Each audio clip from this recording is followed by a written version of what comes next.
नमस्कार मित्रांनो, तुमचं स्वागत आहे आपल्या कॉम्प्युटर सर्च 2.0 या मराठी यूट्यूब चॅनलमध्ये। आणि आज आपण पाहणार आहोत GCC TBC इंग्लिश 40 WPMचं बिझनेस लेटर। तर या लेटरमध्ये बघा तुम्हाला दोन प्रकारचे लेटर विचारले जाते इंग्लिश 40 मध्ये। एक आहे पर्सनल लेटर आणि दुसरा आहे बिझनेस लेटर। तर पर्सनल लेटर व्हिडिओ मी या चॅनलवर अपलोड केलेला आहे। आज आपण पाहणार आहोत बिझनेस लेटर। तर बिझनेस लेटरसाठी आपल्याला 30 मिनिटाचा टायमिंग दिलेला आहे आणि याला 15 मार्क असतात आणि 15 पैकी आपल्याला 7.5 मार्काची आवश्यकता आहे पासिंगसाठी। तर चला करूया या व्हिडिओला सुरू। चॅनलवर जर तुम्ही नवीन असेल तर चॅनलला सबस्क्राइब करा। 30 मिनिटाचा आपला टायमिंग सुरू झालेला आहे। 30 मिनिटातच आपल्याला सर्व सोडवायचं आहे।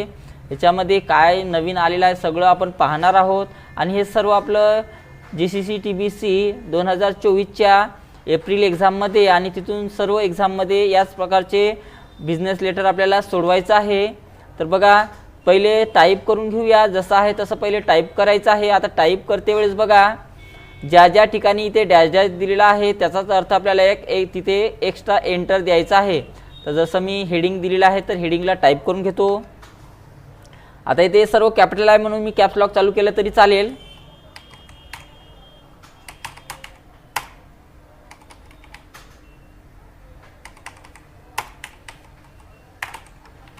ठीक आहे, बघा मी टायटल टाईप करून घेतलेला आहे। इथे डॅश डॅश आहे याचा अर्थ आपल्याला एक एंटर करायचा आहे, तर एंटर करा। त्यानंतर बघा नवी पेट जे काय असेल ते आपल्याला टाईप करून घ्यायचं आहे।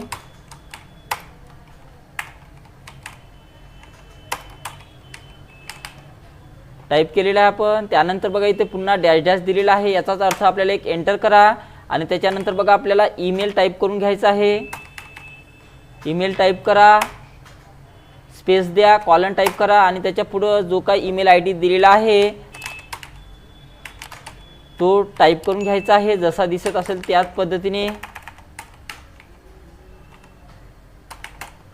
टाईप करून घेतलेला आहे ईमेल ID। त्यानंतर स्पेस द्या एक आणि इथे आपल्याला वेबसाईट टाईप करून घ्यायचा आहे। कॉलन द्या, स्पेस द्या आणि याच्यातनी जे काय वेबसाईट असेल ती वेबसाईट आपल्याला टाईप करायची आहे। वेबसाईट सुद्धा टाईप झालेली आहे। त्यानंतर इथे बघा डॅश डॅश आहे याचाच अर्थ आपल्याला एक एक्स्ट्रा एक एंटर द्यायचा आहे अशा प्रकारे। त्यानंतर रेफरन्स नंबर इथे दिलेला आहे, तर रेफरन्स नंबर टाईप करून घेऊ आपण।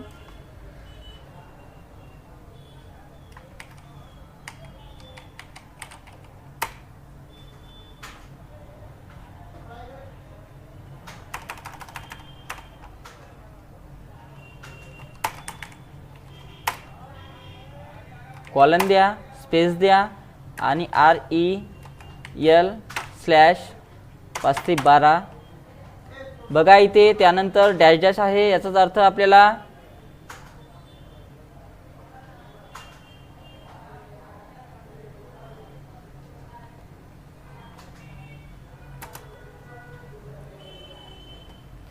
त्याच्यानंतर बघा आपल्याला डेट टाईप करून घ्यायचा आहे जसं आहे तसंच। एकही रेफरन्स नंबर आणि डेटमध्ये एकही एंटर न देता किंवा एकही स्पेस न देता आपल्याला डायरेक्ट टाईप करून घ्यायचं आहे।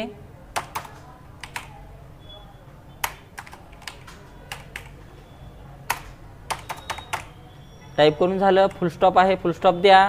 त्यानंतर आपल्याला टू टाईप करून घ्यायचं आहे, कॉमा द्या आणि त्याच्यानंतर बघ जे काय ॲड्रेस आपल्याला जे काही नाव वगैरे दिलेलं असेल किंवा ॲड्रेस दिलेला आहे ते आपल्याला मेल मर्ज करून त्यामध्ये फील्ड इन्सर्ट करायचे आहे, तर त्याला राहू द्या। त्यानंतर बघा आपल्याला याच्यातनी रेफरन्स आणि सब्जेक्ट टाईप करून घ्यायचा आहे, एंटर करा आणि सुरुवातीला काय दिलं आहे बघा सब्जेक्ट दिलेला आहे, तर सब्जेक्ट टाईप करून घ्या। हा वाला सब्जेक्ट टाईप करून घ्यायचा आहे।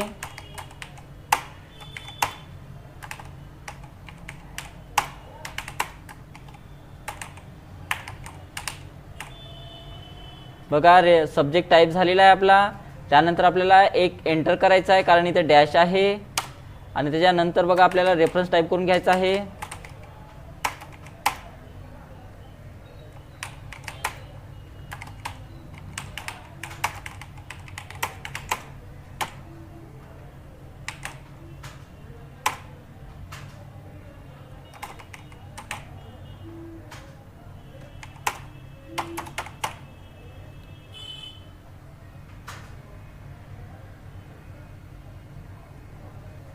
इथपर्यंत झालेलं आहे। त्यानंतर पुन्हा इथे डॅश डॅश आहे तर एक एंटर करा आणि त्यानंतर बघा इथे डिअर सर टाईप करून घ्यायचं आहे। डिअर स्लॅश सर आहे, कॉमा दिलेला आहे आणि ते बघा स्पेस दिलेला आहे, डॅश आहे तर एक एंटर करा आणि त्याच्या पुढे जो काय पॅराग्राफ आहे पूर्ण पॅराग्राफ टाईप करून घ्यायचा इथून।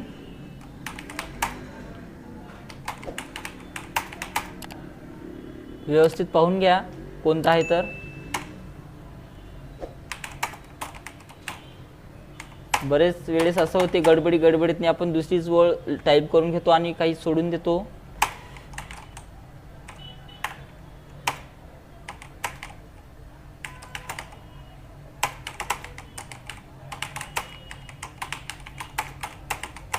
सर्व मी टाईप करून घेतो।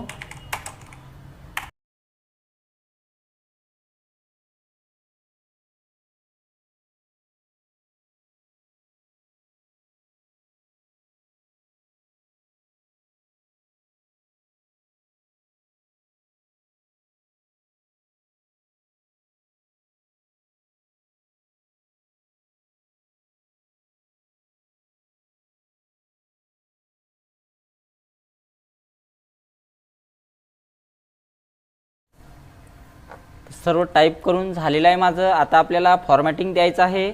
तर फॉर्मॅटिंग द्यायच्या आधी आपल्याला ज्या ज्या ठिकाणी एक्स्ट्रा एंटर द्यायचं आहे त्या ठिकाणी एक्स्ट्रा एंटर देऊन घेऊ आपण।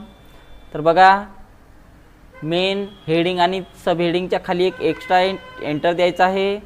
त्यानंतर ईमेल आणि वेबसाईटच्या नंतर एक एंटर द्यायचा आहे। रेफरन्स नंबर आणि डेटच्या नंतर एक एक्स्ट्रा एंटर द्यायचा आहे। त्यानंतर टूच्या नंतर एक्स्ट्रा एंटर द्यायचा आहे। सब्जेक्ट आणि रेफरन्स नंतर एक सिंगल एंटर द्या। डिअर सरच्या नंतर एक एक्स्ट्रा एंटर द्यायचा आहे। का द्यायचा आहे? कारण 40 मध्ये 2 पॅराग्राफच्या मध्यातनी एक एक्स्ट्रा एंटर द्यायचा आहे। पहिला पॅराग्राफला प्रोडक्टपर्यंत होता ते एक एंटर द्या। त्यानंतर दुसरा पॅराग्राफ आपला बायरपर्यंत होता तिथंसुद्धा एक एंटर द्यायचा आहे। तिसरा पॅराग्राफ आपला कॉन्टॅक्टपर्यंत होता तिथंसुद्धा आपल्याला एक एंटर द्या। चौथा पॅराग्राफ आपला इथून झालेला आहे इथंसुद्धा एक एंटर द्यायचा आहे। थँकिंग यूच्या नंतरसुद्धा एक एंटर द्या। युअर फेथफुली नंतर 2 एंटर द्यायचे आहे, 1 आणि 2। त्यानंतर प्रोप्रायटर आणि या नावाच्या मध्यातून एक्स्ट्रा एक एंटर द्यायचा आहे आणि प्रोप्रायटरच्या नंतरसुद्धा एक्स्ट्रा एक एंटर द्यायचा आहे। तर विद्यार्थी मित्रांनो आपल्याला एवढे एक्स्ट्रा एंटर द्यायचे आहे। ते सर्व दिल्यानंतर आपल्याला आता फॉर्मॅटिंग करायचं आहे। तर बघा स्टेप बाय स्टेप करूया आपण। जे मेन हेडिंग आहे त्याला बोल्ड करायचं आहे, अंडरलाईन करा आणि याची जी साईज आहे ती 24 करायची आहे। साईज 24 करा। त्यानंतर ईमेलला अशा ईमेल आणि कॉलमला सिलेक्शन करून घ्या आणि त्याला बोल्ड करायचं आहे आणि वेबसाईटला आणि कॉलमला सिलेक्शन करून घ्यायचं आहे अशा प्रकारे आणि त्यालासुद्धा बोल्ड करायचं आहे।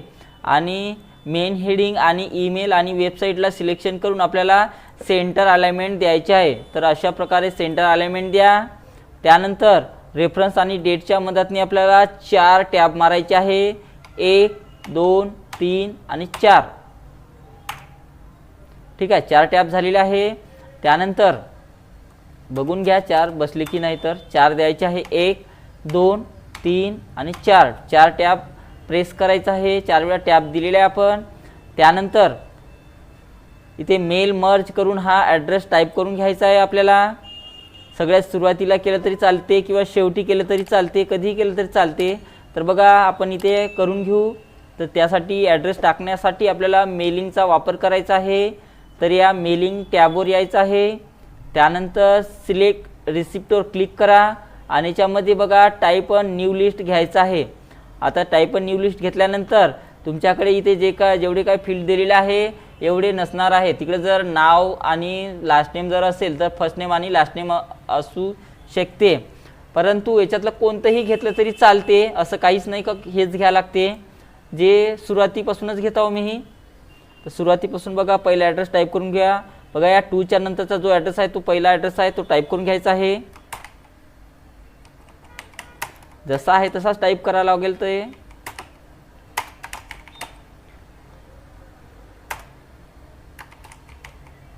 कॉमा आहे बघा, वेअरपर्यंत कॉमा आहे। त्यानंतर इथे डॅश डॅश आहे, याचाच अर्थ आपल्याला पुढच्या ह्याच्यातनी टाईप करायचा आहे। तर पुढच्या ह्याच्यात क्लिक करा आणि त्याच्या पुढं Nagapur comma main road type करून घ्या. इथपर्यंत आलं. त्यानंतर औरंगाबाद टाईप करायचं आहे पुढच्या ह्याच्यातनी. तर लास्ट नेममध्ये समजा पुढचा जो आहे त्याच्यातनी क्लिक करा आणि त्याच्यातनी औरंगाबाद टाईप करून घ्यायचा आहे. टाईप झालं. त्यानंतर कॉमा द्या. त्यानंतर इथून आपल्याला दुसरा ॲड्रेस टाईप करायचा आहे. तर दुसरा ॲड्रेस टाईप करण्यासाठी न्यू एंट्रीवर क्लिक करा आणि याच्यातनी आपल्याला दुसरा ॲड्रेस टाईप करून घ्यायचा आहे.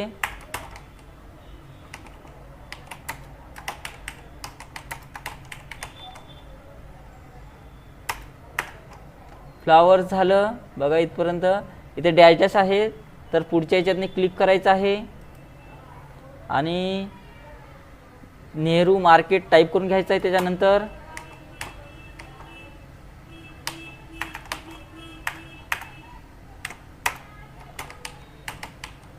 नेहरू मार्केट टाईप करून घ्या आणि त्यानंतर बघा लातूर 4 टाईप करायचं आहे पुढच्या ह्याच्यातनी.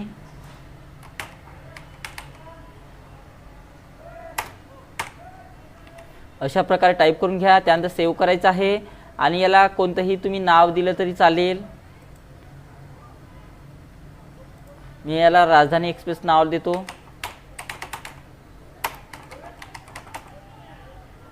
ठीक आहे, नाव दिलेलं आहे आणि त्यानंतर सेव्ह करायचं आहे. ठीक आहे, अशा प्रकारे सेव्ह करा. तर बघा आपल्याला याच्यामध्ये तो ॲड्रेस टाईप करायचा आहे मेल करून. तर इथे क्लिक करा आणि जे फील्ड आपण घेतले होते तेच फील्ड त्यामध्ये टाईप करायचे आहे. पहिलं फील्ड घेतली आपण, त्यानंतर एंटर करा. त्यानंतर पुन्हा त्याच्यावर जायचं आहे आणि दुसरी फील्ड घ्यायचं आहे. पुन्हा एक एंटर करा.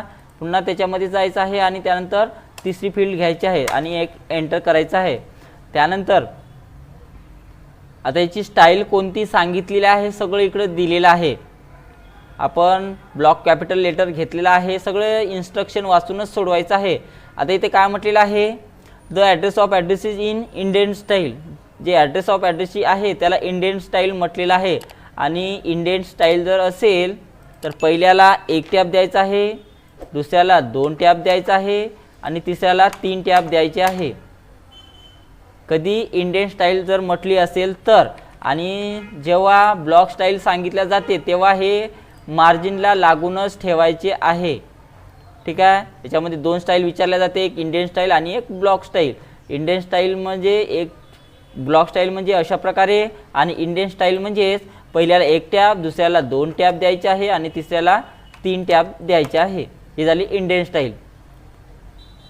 इथे आपण बॉटम बॉर्डर द्यायची राहिलेलं होतं ते सुद्धा देऊ आपण.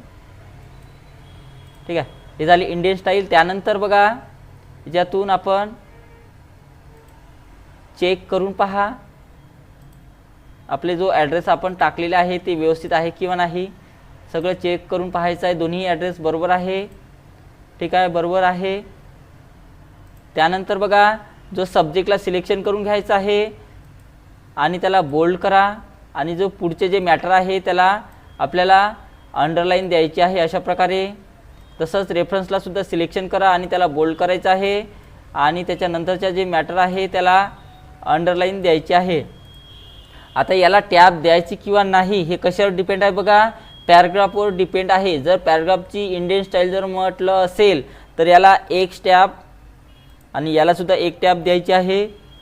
आणि जर ब्लॉक स्टाईल जर सांगितली असेल पॅराग्राफला, इथे ब्लॉक स्टाईल जर सांगितली तर हे सगळं मार्जिनला लागूनच ठेवायचं आहे. कशा प्रकारे, अशा प्रकारे मार्जिनला लागूनच ठेवायचं आहे जेव्हा ब्लॉक स्टाईल सांगितल्या जाते त्यावेळेस. परंतु इथे इंडेंट सांगितलेलं आहे तर अशा प्रकारे 1-1 टॅब द्यायचा आहे. त्यानंतर प्रत्येक पॅराग्राफची सुरुवात कशानं म्हटलेलं आहे, इंडियन स्टाईलनं, तर 1-1 टॅब द्यायचा आहे. पॅराग्राफला सिलेक्शन करून घ्या आणि अशा प्रकारे जस्टिफाय करायचं आहे. याला सुद्धा टॅब द्यायचा आहे, सिलेक्शन करून घ्या आणि जस्टिफाय करायचं आहे. याला सुद्धा 1 टॅब द्यायचा आहे, सिलेक्शन करून घ्या आणि जस्टिफाय करायचं आहे. याला सुद्धा 1 टॅब द्यायचा आहे, सिलेक्शन करून घ्या आणि जस्टिफाय करायचं आहे. त्यानंतर थँकिंग यूला सुद्धा 1 टॅब द्यायचा आहे, सिलेक्शन करून घ्या आणि त्यानंतर जस्टिफाय करायचं आहे. त्यानंतर बघा युअर फेथफुली कॉम्प्लिमेंटरी क्लोजला काय म्हटलेलं आहे, राईट हँड साईडला सांगत आहे, लेफ्ट इंडेंट. जर राईट हँड साईडला जर सांगत असेल तर इथे क्लिक करून आपल्याला त्याला 3.5 वर न्यायचा आहे जर लेफ्ट हँड साईड जर सांगितलं असेल तर ते मार्जिनला लागूनच ठेवायचं आहे, तर हे लक्षात ठेवायचं आहे. तर बघा युअर फेथफुली आणि अशा प्रकारे इथून एवढं सिलेक्शन करा. हा इंडेंट घ्यायचा आहे 3.5 वाला, चौकोनी डब्यावर क्लिक करा व्यवस्थित आणि त्याला क्लिक करून 3.5 वर न्यायचं आहे. इथे न्या आणि त्यानंतर सेंटर अलाइनमेंट त्याला द्यायची आहे, अशा प्रकारे द्यायचं आहे. जर लेफ्टला जर सांगितलं तर ते जाग्यावरच ठेवायचं आहे. तर विद्यार्थी मित्रांनो, अशा प्रकारे आपल्याला इंग्लिश 40चं बिझनेस लेटर सोडवायचं आहे आणि पूर्णपैकी पूर्ण मार्क मिळवायचे आहे. तर याच्यातली जर काही चुका वगैरे जर झाल्या असेल तर तुम्ही चुका दुरुस्त करू शकता. तर राहिलेला आहे आपलं कॉलन राहिलेला होता, द्या त्याला कॉलन. अशा प्रकारे जसं आहे तसंच टाईप करा, ठीक आहे. आणि नंतर बघा याला शेवटची स्टेप शेवटी काय करायचं आहे बघा, या दोन ॲड्रेसचे 2 लेटर आपल्याला बनवायचे आहेत. तर त्यासाठी आपल्याला मेलिंगमध्ये जायचं आहे. मेलिंगमध्ये जा, पुन्हा एकदा पाहून घ्या दोन्हीही लेटर व्यवस्थित आहे किंवा नाही, पाहून घेतलं. त्यानंतर फिनिश करायचं, याला फिनिश मर्ज करायचं आहे. तर फिनिशवर क्लिक करा, एडिट इंडिव्हिज्युअल डॉक्युमेंटवर क्लिक करायचं आहे आणि त्यानंतर सिम्पली ओके करा. बघा आपल्याकडे 2 प्रकारचे ते डॉक्युमेंट इथे आलेले आहे. बघा 2 लेटर इथे बनलेले आहेत दोन्ही ॲड्रेसचे. बघा हा एक पहिला ॲड्रेस आणि हा एक दुसरा ॲड्रेस. तर अशा प्रकारे आपले दोन्ही ॲड्रेस बनलेले आहे.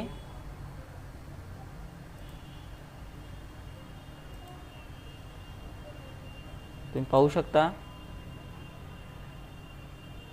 औरंगाबादचा आणि हा लातूरचा, दोन्ही ॲड्रेस आपले बनलेले आहे. आणि नंतर आपलं उत्तर सबमिट करायचं आहे. आता आपल्याकडे अजूनही 6.5 मिनिटाचा टायमिंग आहे. तर तुम्ही चुका वगैरे जर असेल तर दुरुस्त करून घ्या आणि झालं जर असेल तर आपल्याला सबमिट करायचं आहे आणि बघायचं आहे की आपल्याला किती मार्क मिळालेले आहे. तर तुम्हाला फायनल एक्झाममध्ये ते काही दिसणार नाही आहे, हे डेमो एक्झाम आहे त्याच्यामुळे तुम्हाला ते दिसणार. इथून सबमिट करा. तर आजचा व्हिडिओ जर आवडला असेल तर व्हिडिओला नक्की लाईक करा आणि अशाच प्रकारचे व्हिडिओ बघण्यासाठी या चॅनलला सबस्क्राईबसुद्धा करायचं आहे. तर बघा आपल्याला टोटल मार्क 15 होते सॉरी, आणि 15पैकी आपल्याला 14 मार्क मिळालेले आहे. तर टायपिंगसाठी 7.5 होते, तर आपल्याला 7 मार्क मिळालेले आहे. म्हणजे काहीतरी आपलं एक चुकलेलं आहे, तर ते सुद्धा बघू आपण. दिसा नाही लागलं काय आहे, तर पण काहीतरी राहिलेलं असेल. तर अशा प्रकारे आपले पूर्ण बिझनेस लेटर झालेलं आहे विद्यार्थी मित्रांनो. तर भेटू एका नवीन व्हिडिओमध्ये. आणि MCQचे म्हणजेच ऑब्जेक्टिव्हचे व्हिडिओसुद्धा मी या चॅनलवर अपलोड केलेले आहे, तर ते सुद्धा तुम्ही बघा. तर भेटू एका नवीन व्हिडिओमध्ये. तर बाय.